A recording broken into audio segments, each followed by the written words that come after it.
Ese día, en la boda de mi única hija, aprendí que se puede morir por dentro, sin que nadie lo note. Isabel Herrera, 71 años, respiró hondo mientras bajaba del taxi frente a la finca El Olivar Real, a las afueras de Sevilla. El aire olía a azahar y a vino caro. Llevaba semanas soñando con ese momento, al ver a su hija Clara vestida de blanco, caminar hacia el altar, con la sonrisa que siempre había imaginado para ella, su vestido verde esmeralda, el único traje elegante que poseía. Le había costado meses de ahorro. Quería verse digna para su hija, y aunque las arrugas marcaban su rostro, aquel día brillaban más sus ojos que cualquier joya al entrar al salón de la ceremonia. Isabel buscó con ilusión la mesa reservada para la madre de la novia. Sabía que estaría cerca del altar, donde podría mirar de cerca cada gesto de su hija. Pero antes de que pudiera orientarse, una joven coordinadora con carpeta en mano se le acercó. ¿Su nombre, señora?, preguntó con una sonrisa profesional Isabel Herrera. Madre de la novia Ann. La joven buscó en su lista, frunció el ceño y asintió con seguridad. Mesa 15. Por aquí, por favor. Ana Isabel dudó. La mesa 15 estaba lejos, demasiado lejos. Cuando llegó, se dio cuenta de que estaba situada al fondo, entre tíos lejanos y primos que apenas conocía. La música, las risas y el murmullo de la fiesta parecían llegarle como desde otra vida. Debe haber un error, intentó explicar. Soy la madre de la novia Ann. La coordinadora revisó 2 veces y negó con la cabeza. No, señora, aquí está claramente anotado Mesa 15. Isabel Herrera respiró hondo. Tal vez era un malentendido. Buscó a su yerno, Javier Ledesma, un hombre que al principio le pareció encantador, educado, con buena familia, bien situado en la vida. Lo encontró saludando a los invitados más distinguidos, con su impecable traje azul marino. Javier, dijo Isabel acercándose, creo que hubo un error con mi mesa. Él le dedicó una sonrisa fría, cortante. No hay ningún error, Isabel. Tuvimos que priorizar a las personas más importantes. Tú entiendes, ¿verdad? Ella sintió un vacío helado en el pecho. Gracias por aclarar exactamente lo que valgo para esta familia, susurró con una calma que le sorprendió incluso a ella misma. En ese instante, vio como Fernando y Mercedes, los padres de Javier, ocupaban la primera fila, como si fueran la realeza. Saludaban, recibían halagos, posaban para las fotos. Los dueños de la boda, pensó Isabel, mientras se convertía en una sombra invisible, en el día que debía ser también suyo, en la ceremonia. Clara apareció radiante, envuelta en encajes y tul, avanzando hacia el altar del brazo de su suegro. Isabel se obligó a sonreír, pero por dentro cada paso de su hija le recordaba que ella no era parte de ese cuadro perfecto. No estaba en fotos principales, no había sido presentada a los invitados como merecía. Ni siquiera había tenido un lugar digno junto a la mujer que había criado sola durante más de 40 años, durante el banquete. La conversación en su mesa giraba en torno a viejas historias de familia que no eran la suya. Isabel apenas probó la comida. Observaba, desde lejos, como Javier presentaba con orgullo a sus padres. Estos son Fernando y Mercedes, mis padres, los verdaderos pilares de esta familia. En la frase le golpeó como un martillo. Recordó las noches trabajando como limpiadora de oficinas, los 3 empleos simultáneos para pagar la educación de Clara, la hipoteca que aceptó para financiar sus estudios en el extranjero, todo para que, en el momento más importante, la relegaran a la última fila. Al final de la cena, Isabel se levantó, caminó hasta donde estaba Javier. Si me disculpas, me iré antes de que termine, dijo con firmeza. ¿Molesta? Preguntó él, sin verdadero interés. No, aun por primera vez en 71 años decidí que mi dignidad valía más que quedarme donde no era bienvenida. Se alejó sin mirar atrás. A cada paso, sentía cómo la humillación se transformaba en algo más afilado en rabia. La rabia de quien ha sido invisible demasiado tiempo. La rabia de una madre que descubre que su amor no basta para que la respeten. Esa noche, de vuelta en su modesto piso en Triana, Isabel encendió la lámpara de la sala. Las paredes estaban cubiertas de fotos en Clara en su primer día de colegio, Clara en la graduación universitaria, Clara soplando las velas de su 15 cumpleaños. En todas, Isabel aparecía a su lado, orgullosa, sonriente, sin que se notara el cansancio de una vida entera de sacrificios. Se sentó y dejó que las lágrimas corrieran. Pero no eran lágrimas de tristeza, sino de rabia pura. Me sentaron, con desconocidos porque no soy lo suficientemente importante, pensó, pero ellos no saben quién soy realmente. Fue entonces, cuando se levantó, fue hasta su dormitorio y abrió el armario. En el fondo, detrás de mantas viejas, sacó una caja metálica. Con manos firmes, la colocó sobre la mesa y abrió la cerradura. Dentro había documentos que nadie en la familia Ledesma conocían, escrituras de propiedades en Cádiz y Málaga, cuentas bancarias con cifras de 6 ceros, certificados de inversión, durante décadas. Isabel había mantenido todo en secreto. Su trabajo como secretaria, en una pequeña oficina del centro, era solo una fachada. La verdadera razón de su estabilidad económica era una herencia que recibió de una tía lejana, invertida con paciencia y prudencia a lo largo de los años. Lo ocultó para enseñar a su hija el valor del esfuerzo, para que no creciera con la soberbia del dinero fácil. Pero ahora, esa lección se había torcido en algo que jamás imaginó, en vergüenza. Vergüenza de una madre que supuestamente no entendía de protocolo social. Isabel cerró la caja y la deslizó de nuevo en su sitio. Ya sabía lo que iba a hacer. Me subestimaron, murmuró. Ahora van a aprender quién soy realmente. El timbre del teléfono interrumpió sus pensamientos. Era Clara. Mamá, ¿dónde estás? Todos preguntan por ti. Javier dice que te fuiste muy molesta. Estoy en casa. Clara, no estoy molesta. Estoy devastada. Hubo un silencio incómodo antes de que su hija respondiera. Mamá, no dramatices. Javier tenía razón sobre el protocolo. Sus padres son muy importantes socialmente. Tú no entiendes estas cosas. Isabel apretó los labios. No entendía estas cosas.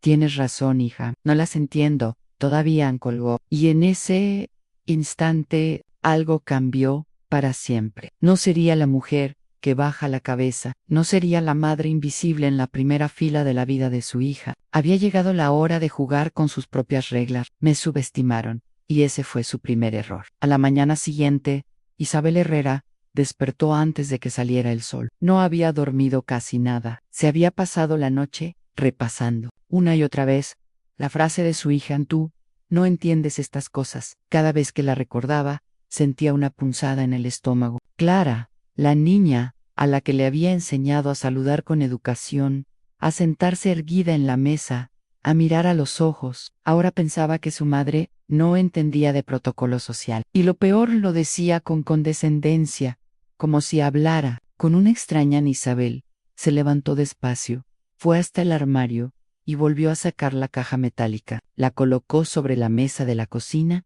y esta vez la abrió con calma. Dentro estaban los documentos que representaban una vida entera de prudencia, trabajo y visión en escrituras de un apartamento con vistas al mar en Cádiz, en 2 locales comerciales. En Málaga, alquilados a buen precio, en un terreno en las afueras de Sevilla que había comprado hace 20 años por casi nada, en cuentas de ahorro y depósitos a plazo fijo, con cifras que podían marear a cualquiera. Extractos de inversiones en fondos inmobiliarios. Llevaba más de 4 décadas construyendo ese patrimonio. Todo había empezado con la herencia inesperada de su tía Amalia, una mujer solitaria que había creído en ella. En lugar de gastarlo, Isabel lo multiplicó. Aprendió de inversiones leyendo libros de segunda mano y escuchando conferencias gratuitas en la universidad. Mientras todos creían que vivía ajustada como secretaria, en realidad vivía muy por debajo de sus posibilidades. Por elección, no era una mujer ostentosa.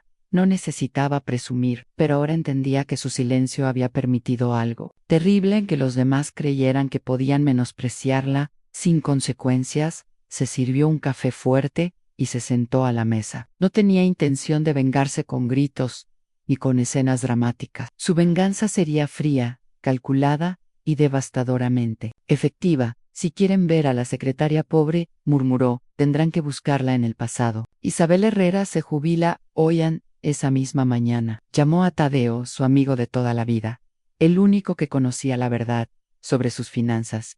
Tadeo, creo que es hora de que mi hija aprenda quién soy realmente.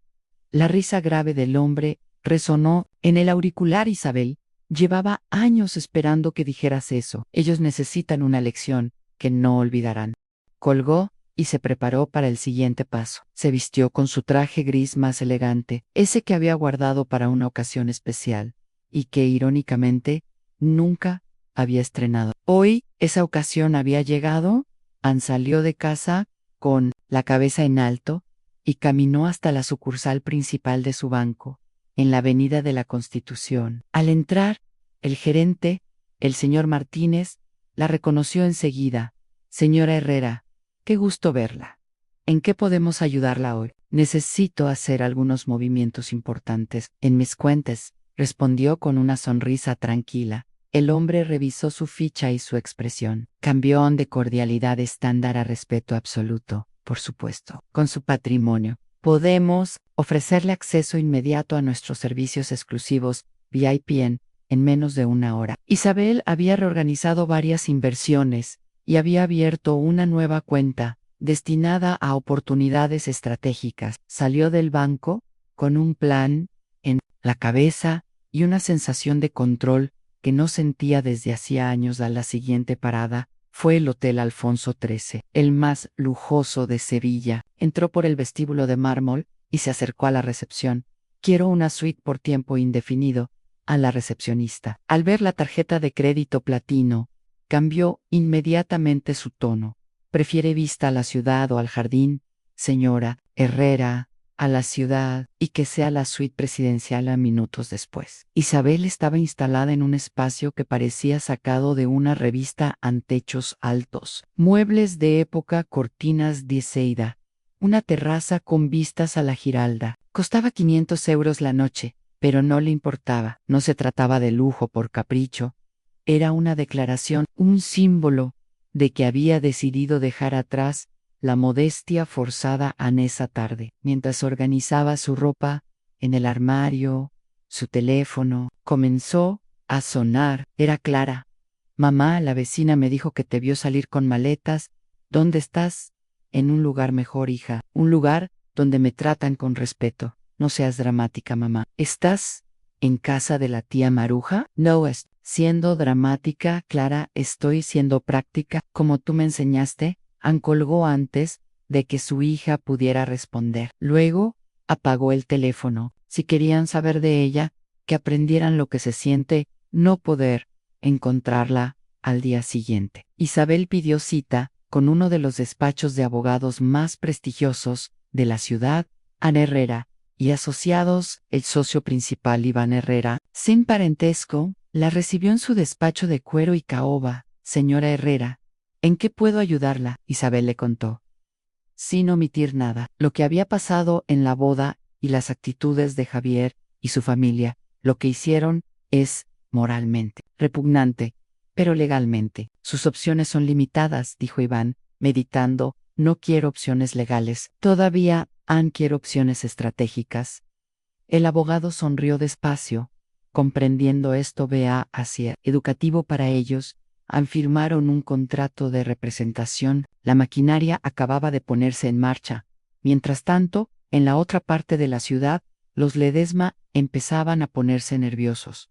Javier había intentado llamarla varias veces sin éxito. Fernando y Mercedes incluso habían preguntado a conocidos comunes si Isabel estaba enferma. La ironía era deliciosa, y de repente, la secretaria irrelevante se había convertido en un misterio inquietante. 3 días después, Tadeo llamó entre carcajadas. Javier vino a mi casa, sudando como un pollo, para preguntarme por ti. Me preguntó si sabía algo de tus verdaderas finanzas. ¿Y qué le dijiste? Preguntó Isabel. Que eras la mujer más honesta que conocía, pero que la honestidad tiene muchas capas. Isabel sonrió. Era exactamente la semilla de duda que quería plantar en la mente de su yerno en esa noche. Isabel salió a cenar sola al restaurante del hotel, El Cielo de Sevilla. Pidió lubina al horno, un buen vino de Ribera del Duero y, de postre, tarta de chocolate. Mientras degustaba cada bocado, Miraba la ciudad iluminada desde su mesa junto a la ventana. No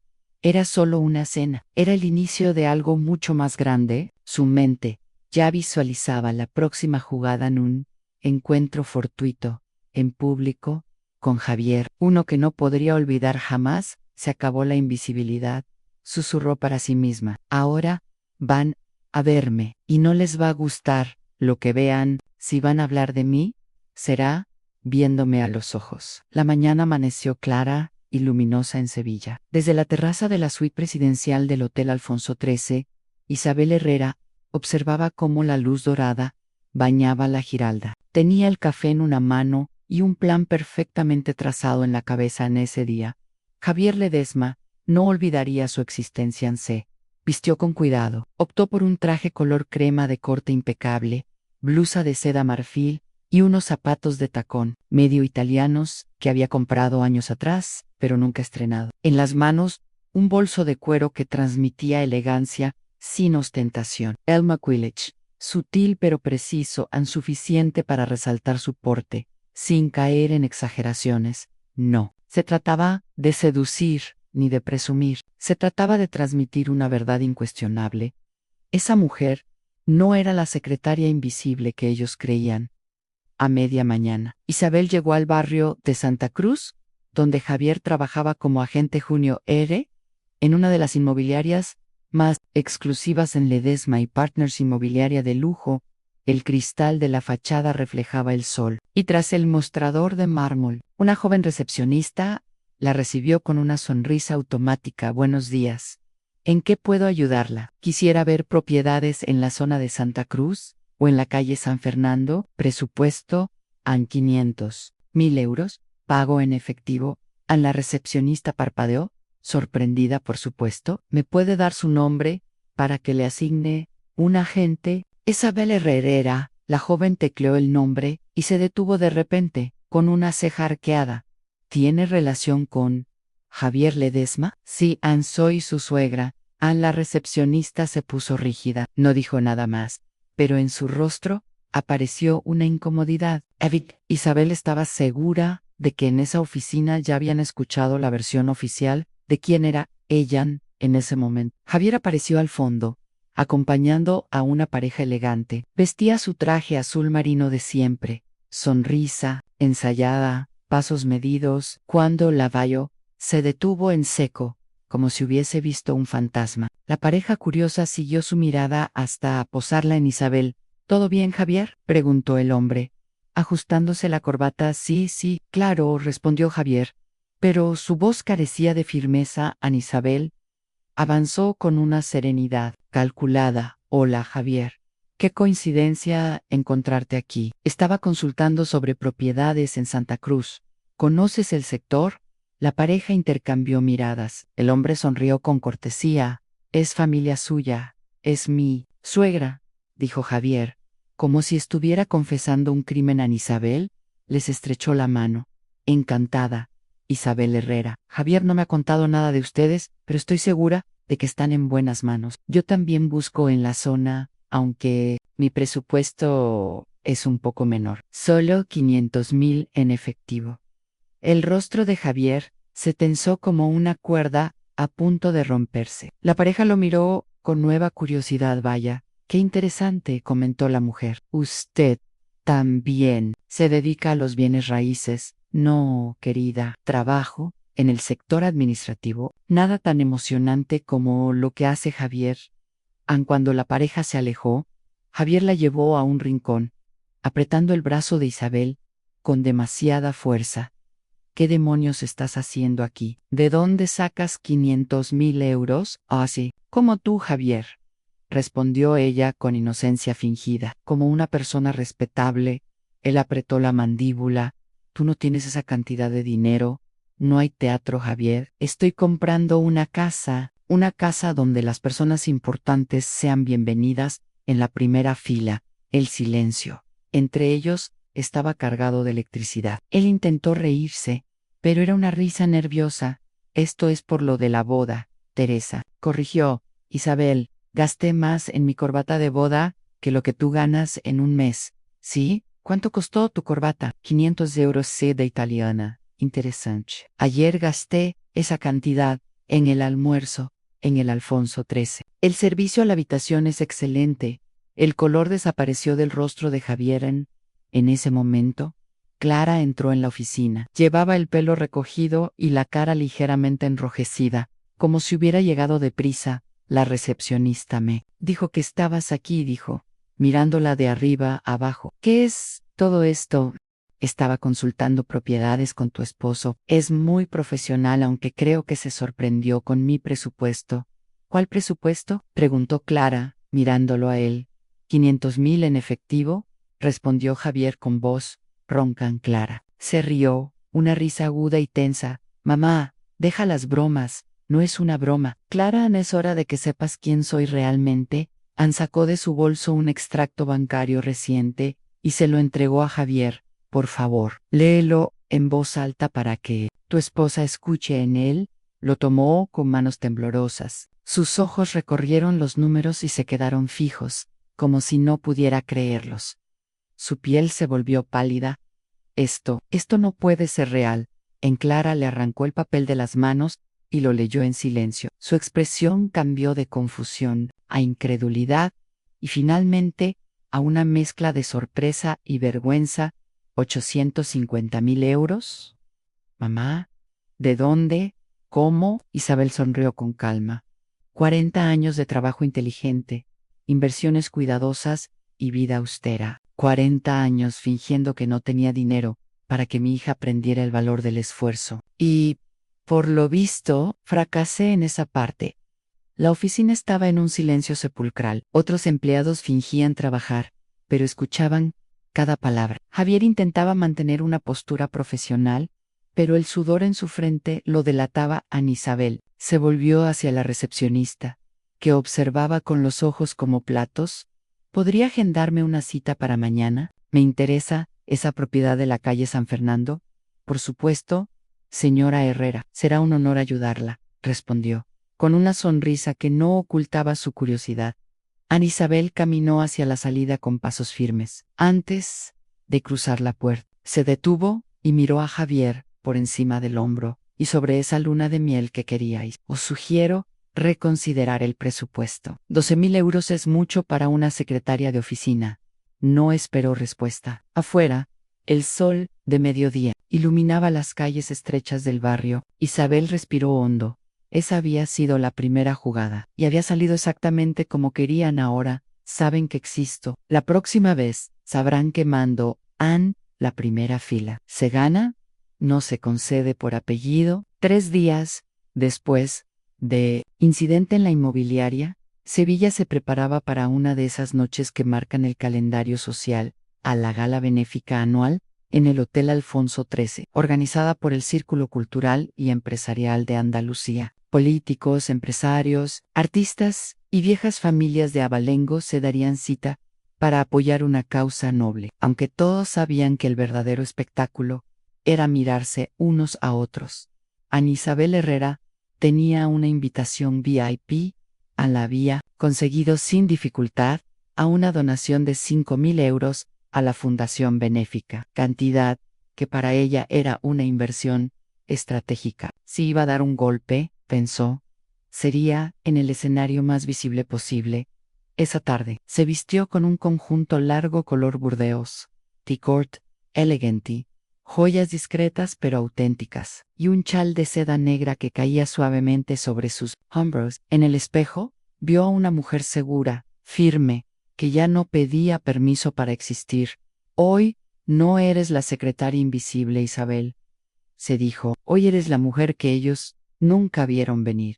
Llegó al hotel en un taxi de alta gama que había reservado con antelación. El portero, vestido con librea, la saludó con una inclinación. Bienvenida, señora Herrera. Un honor tenerla con nosotros. No era exageración. Su nombre figuraba en la lista de invitados ilustres al entrar al salón principal. Isabel hizo un rápido barrido visual. No tardó en verlo San Fernando y Mercedes Ledesma, en el centro de un grupo animado, copa de champán en mano, luciendo como si la ciudad les perteneciera. A su lado, Javier y Clara charlaban con otra pareja, fingiendo sonrisas de cordialidad.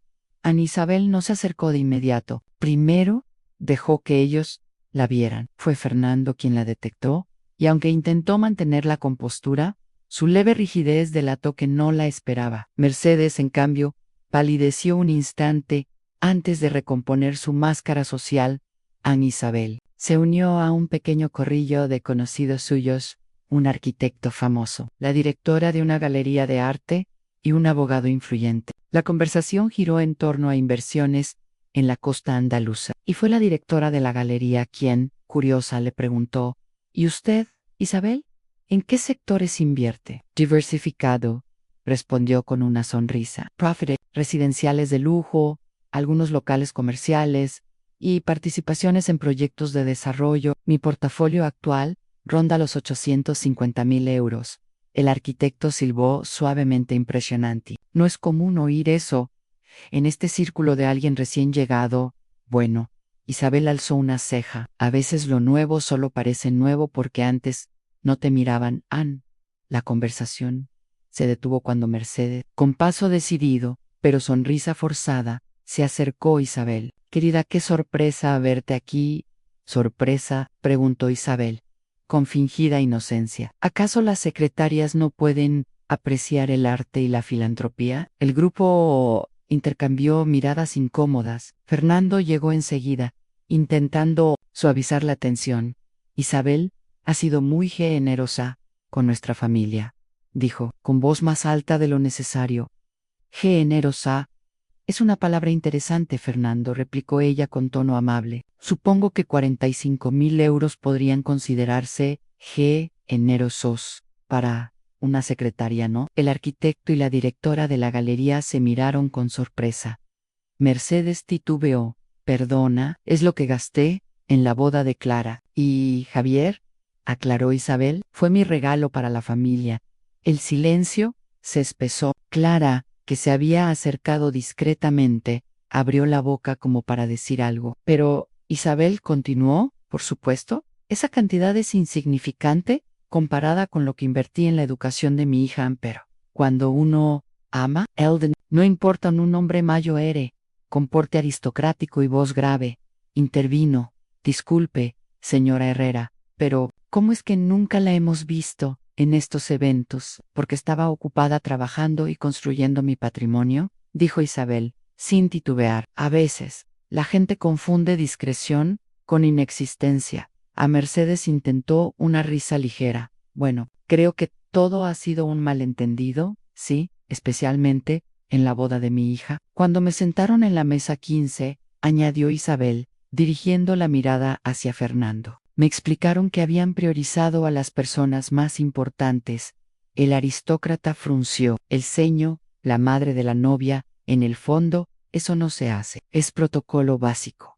La frase cayó como un martillazo. Varios presentes asintieron, con desaprobación, hacia Fernando y Mercedes. En ese preciso momento, Javier entró al corrillo, acompañado de un socio suyo. Cuando vio a Isabel en el centro de la tensión en sus hombros fue evidente. Mamá, dijo Clara, con basta. No sabía que vendrías. No me extraña, contestó Isabel, sin apartar la vista de los demás. Últimamente, nadie en tu casa parece saber dónde estoy, ni quién soy realmente. Javier intentó sonreír. Siempre eres bienvenida. Isabel, bienvenida, pero no en la primera fila, corrigió ella. Esa, Javier, hay que ganársela. El socio de Javier, intrigado, preguntó en voz baja: ¿es cierto lo de la mesa 15? Totalmente cierto, respondió Isabel, mirándolo directo. Y por lo visto, para sentarse cerca del altar, no basta con criar a la novia durante 40 años. El ambiente se había vuelto insoportablemente incómodo para los Ledesma. Fernando carraspeó y dijo: creo que deberíamos hablar en privado. No, Isabel sonrió. Las cosas importantes se dicen donde todos puedan escucharlas. La directora de la galería intervino, cambiando de tema con elegancia. Pero el daño ya estaba hecho. Isabel había logrado lo que quería, aunque el círculo social más selecto de Sevilla supiera que la historia oficial que la familia Ledesma proyectaba estaba llena de grietas cuando la música subió de volumen y la gente volvió a dispersarse. Isabel se permitió un sorbo de champán. Sentía la mirada de Javier clavada en su espalda, mezcla de ira y nerviosismo. Primera fila, Javier, pensó, dejando la copa sobre la mesa. Esto es solo el ensayo an si quieren guerra. En horario estelar. La noche después de la gala, Isabel se instaló en su suite presidencial, con la satisfacción de haber dejado a los Ledesma expuestos frente a la élite sevillana, pero no esperaba que la contraofensiva llegara tan rápido y de la forma más pública posible. A las 11 de la mañana siguiente, su teléfono vibró sin parar. Era Tadeo. Isabel, tienes que ver esto ahora mismo. ¿Qué ocurre? Javier está en directo en Instagram con Clara y te están dejando como una loca. El corazón de Isabel no se aceleró, se endureció, mándame el enlace, ordenó. Con una calma peligrosa abrió la transmisión y allí estaban Ann Javier en su salón, con camisa blanca impecable, mirada compasiva y esa sonrisa ensayada que ya le resultaba insoportable. Clara, a su lado, con el rostro serio y el tono condescendiente, queremos que todos entiendan que mi suegra está pasando por un momento muy difícil, decía Javier, con voz suave. A veces, las personas mayores se sienten solas y, bueno, empiezan a imaginar cosas. Clara, Esencia, mi madre, siempre ha sido dramática, pero últimamente, empeoró. Creemos que es por la edad. Incluso ha inventado que tiene cientos de miles de euros, continuó Javier. Y la semana pasada nos avergonzó delante de todos, en la gala benéfica. Los comentarios en el chat eran un mar de pobrecitos y qué paciencia hay que tener con los mayores. Isabel observaba, en silencio, hasta que escuchó la frase que le encendió una mecha interior. Por eso, Clara y yo hemos decidido que lo mejor es que reciba ayuda profesional. En una clínica especializada para adultos mayores querían internarla para controlar su dinero. En menos de 2 minutos Isabel llamó a Iván Herrera, su abogado. Iván, necesito que documentes cada palabra de este directo. Esto es difamación pública. Y quiero entrar en ese live. Ahora. Perfecto, respondió él. Esto será legalmente devastador para ellos. Mientras Iván tomaba capturas y grababa, Isabel se preparó como quien va a un combate televisado. Encendió las luces de la suite, se sentó frente a la mesa de caoba y colocó sobre ella un fajo de documentos, extractos bancarios, recibos de la boda, escrituras de propiedades. No iba a limitarse a defenderse. Iba a destruir cada mentira con pruebas. Tadeo, desde su propia cuenta, empezó a presionar en los comentarios. Han dejado que entre Isabel Herrera al directo. ¿Tienen miedo de escucharla? Decenas de usuarios comenzaron a repetirlo.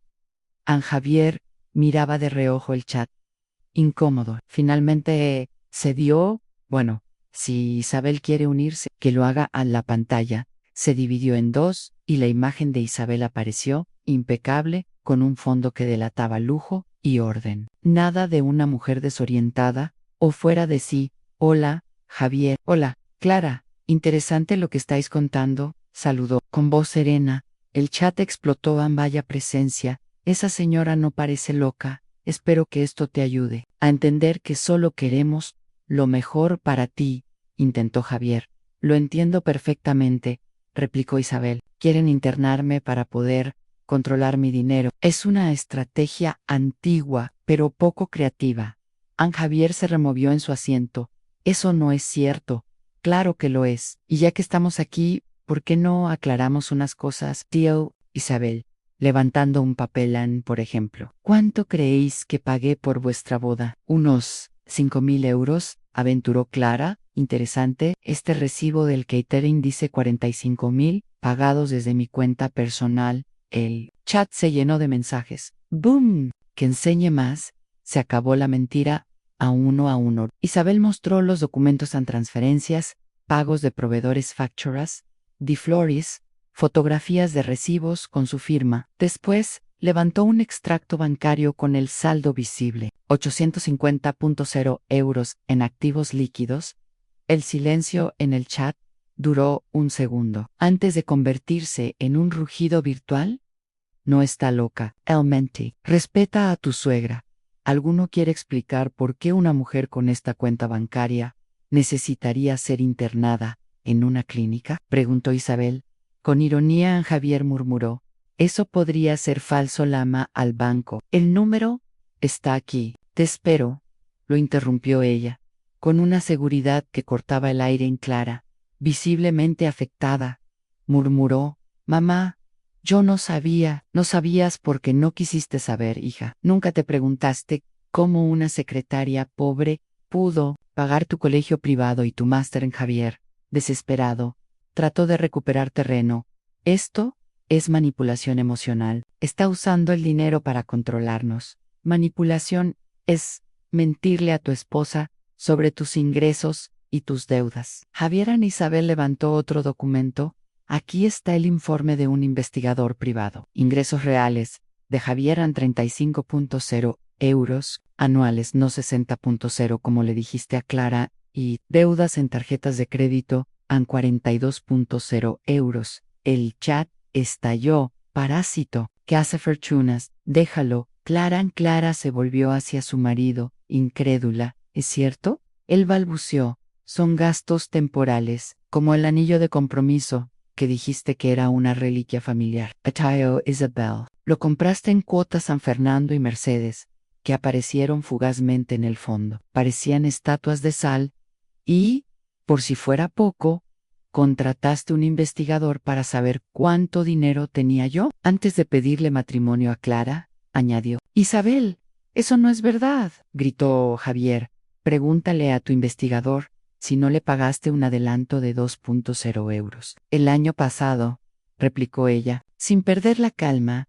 El clímax llegó cuando Isabel habló mirando a cámara. Mañana presentaré una demanda por difamación contra Javier Ledesma por las declaraciones que acaba de hacer sobre mi salud mental y, de paso, retiraré todo apoyo financiero a esta pareja, incluyendo la casa donde viven, que está a mi nombre. El chat se volvió loco.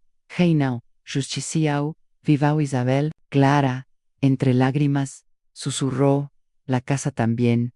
Todo, hija. La casa, el coche, hasta los muebles, todo lo compré yo y está legalmente a mi nombre. Anne. Javier intentó un último intento patético. Podemos arreglarlo. Tú me enseñaste que la bondad no debe practicarse a costa de la autodestrucción, dijo Isabel, con voz final en esa lección. Me la llevo conmigo. Anne colgó la transmisión. En minutos, el video comenzó a viralizarse en todas las redes. Lo que Javier y Clara habían intentado usar como un arma, se había convertido en su sentencia social. Anne Isabel apagó la luz de la suite y se sirvió una copa de vino. Esto aún no ha terminado, pensó. Pero ahora juego yo. Cuando cierras la puerta a quienes te subestimaron, se abre una ventana hacia la vida que mereces. En los días que siguieron al directo, Sevilla entera hablaba de lo ocurrido. El video se había compartido en grupos de WhatsApp, en páginas de noticias locales e incluso en programas de tertulia nacional. La imagen de Javier, balbuceando frente a miles de espectadores, se convirtió en un símbolo de vergüenza pública. A la primera consecuencia llegó rápido.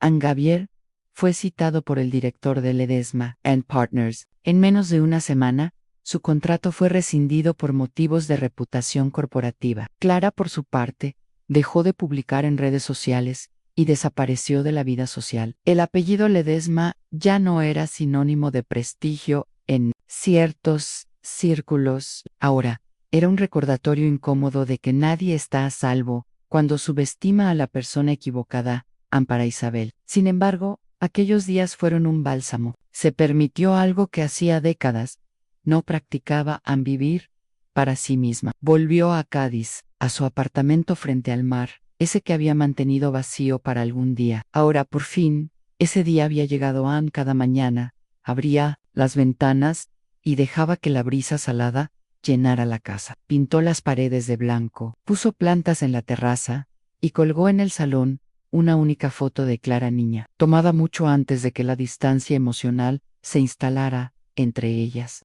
No lo hacía para atormentarse, lo hacía para recordarse que, a pesar de todo, había amado profundamente y que ese amor había sido real, aunque no siempre correspondido. A un mes después del directo, recibió una carta manuscrita. Lola. temblorosa de Clara le resultó extraña. Hacía años que su hija no escribía a mano. Mamá, no sé por dónde empezar. Sé que te fal, que elegí mal y que permití cosas imperdonables. He pasado días enteros recordando todo lo que hiciste por mí y dándome cuenta de que nunca te lo agradecí como debía.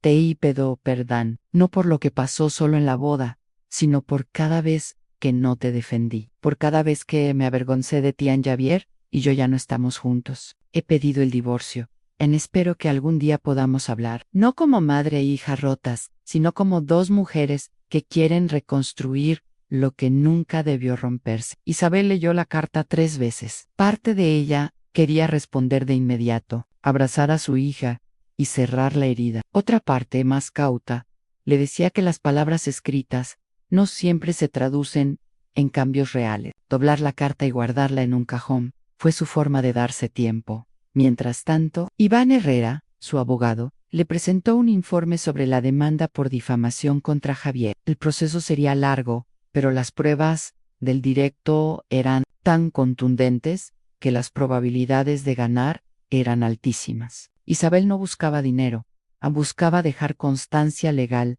de que nadie podía destruir su reputación impunemente. En paralelo, tomó una decisión estratégica a vender 2 de sus propiedades en Málaga y con ese capital invertir en un pequeño hotel boutique en la costa gaditana.